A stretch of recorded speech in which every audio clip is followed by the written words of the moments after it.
В описании вы всегда можете найти мою ссылку для доната у официального партнера игры магазина BuffBuff. И здесь действительно самые низкие цены. Это не реклама, это просто факт. Задонатив через мою ссылку, вы поддерживаете канал. Я вам за это премного благодарен. Всем здравствуйте. Мы находимся на китайском сервере. У нас здесь 9-й день сезона. И сегодня у нас начался второй баннер сезона. И это первый баннер школ. У нас здесь ледяной взрыв. Я уже показывал, рассказывал про нашего нового героя Эрнесто. Буду сегодня его получать. Соскучился я по баннерам, по круткам. Ну и плюс просто хочется сделать немножечко контентика. Ну и потестируем его так, поверхностно пока что. В Китае у меня ледяной взрыв находится вот в таком состоянии. Билдель у меня с артефактом, но совы нету.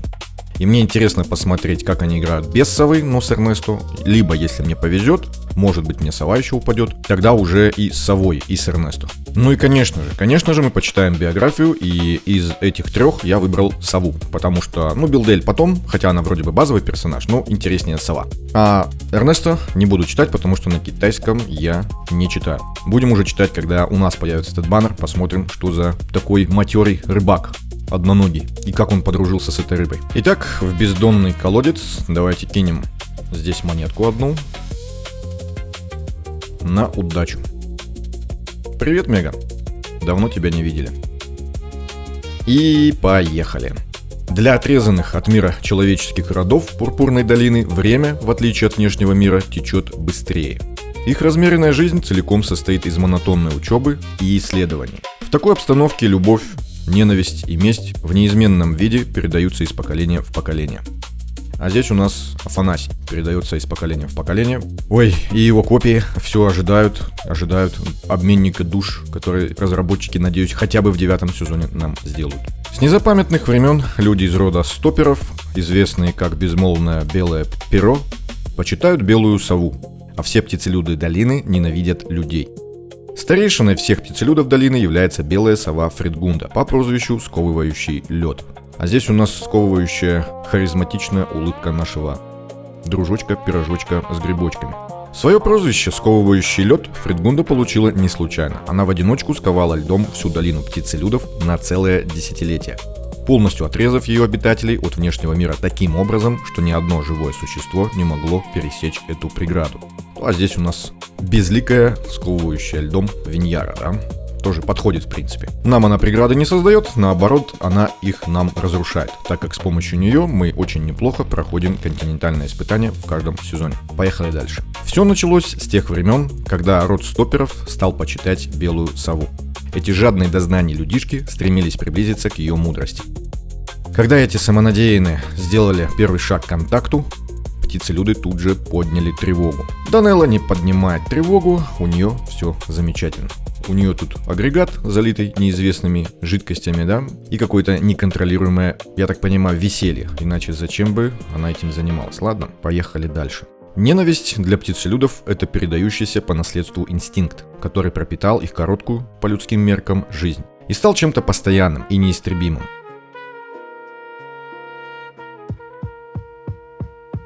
Да, Зорок тоже у нас постоянно неистребимый, уже как и Афанасия, да и у многих других, да, здесь, вот, кстати, вот именно в Китае Зороков мне нападало столько, что просто вообще капец. Ладно, идем дальше. Фредгунда унаследовала от предков память о столетиях преследований и о самых далеких местах, куда птицелюды бежали, ища спасения, и о священном законе неприкосновенности их земель.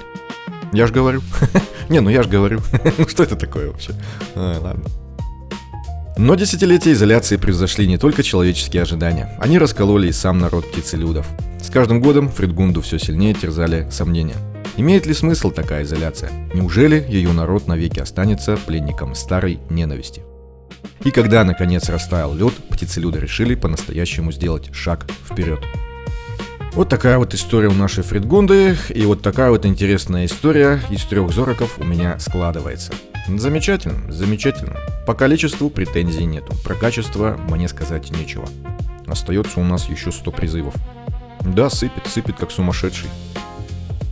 Ну и как бы сумасшедших он и сыпет. Зачем мне столько зороков и стегнумов? Не знаю.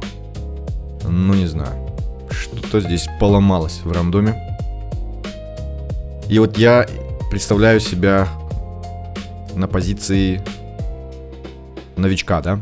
ну, который, допустим, после первого сезона, либо после второго сезона пытается тут собрать себе ледяной взрыв и получает 3 зорика. И все.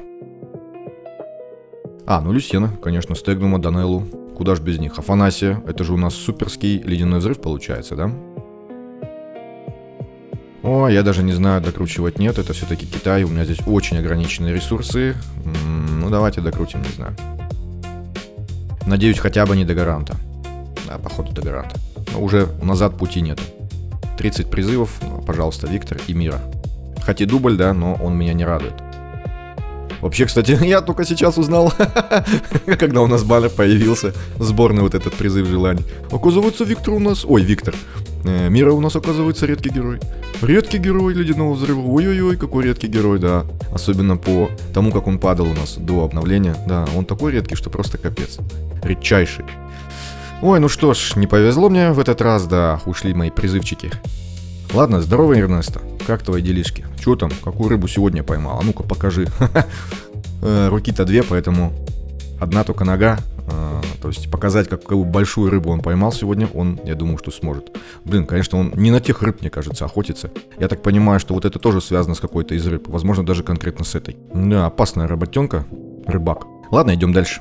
Ну и команда ледяного взрыва у меня вот в таком составе с Зориком выдают где-то 200 миллионов на второй воронке. Такой вот урон, да, у меня здесь таланты еще не докачаны, в том числе у героев поддержки, ну, пока что вот так вот. И давайте посмотрим, что изменится, если мы поставим нашего Эрнесто вместо Зорика. Причем, обращу внимание, здесь изменение строя происходит вот так, то есть у нас здесь 10 иконок, и мы вот так вот выбираем нового героя и сохраняем.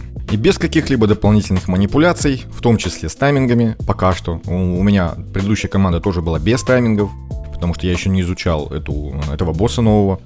Просто без таймингов меняем Эрнесто на Зорика. И, соответственно, снаряжение тоже перекидываем без всяких изменений. То есть вот такой вот сейчас вариант у него.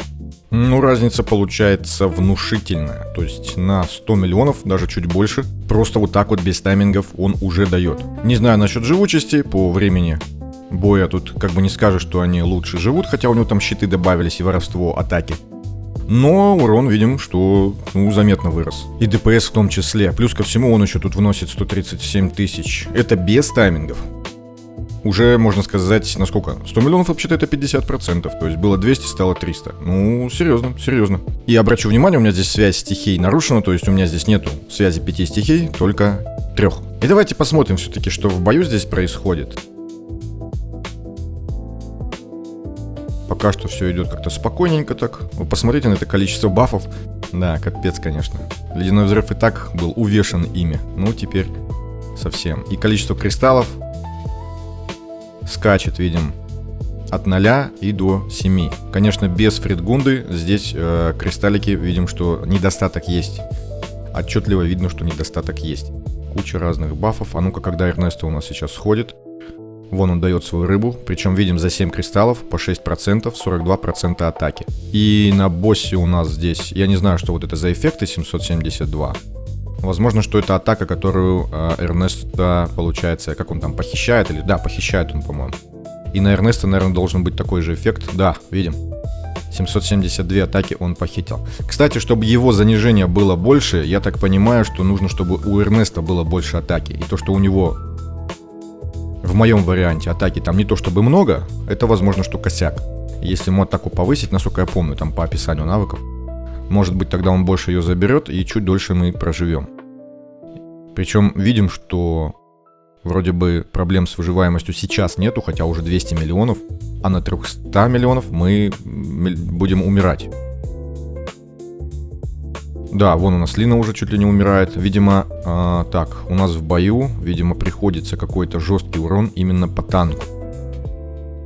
То есть есть такая же механика, я так понимаю, да, с сильным ударом каким-то по определенному нашему союзнику.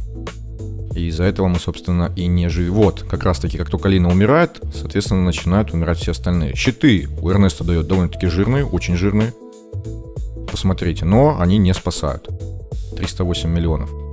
При этом команда яда все еще живет. Ну, у них здесь стоят 2 героя поддержки. Я им поставил, чтобы они подольше жили. А то они очень быстро умирали.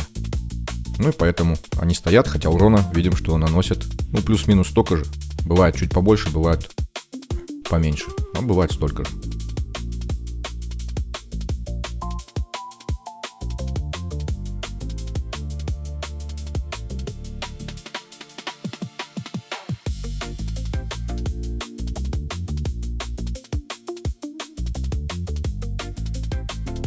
Ладно, на этом закончим. Будем нормальные тесты делать уже скоро. Разработчики нам сказали, подтвердили, что 4 августа у нас тестовый сервер с контентом 8 сезона уже появится. Там уже будем вникать в подробности.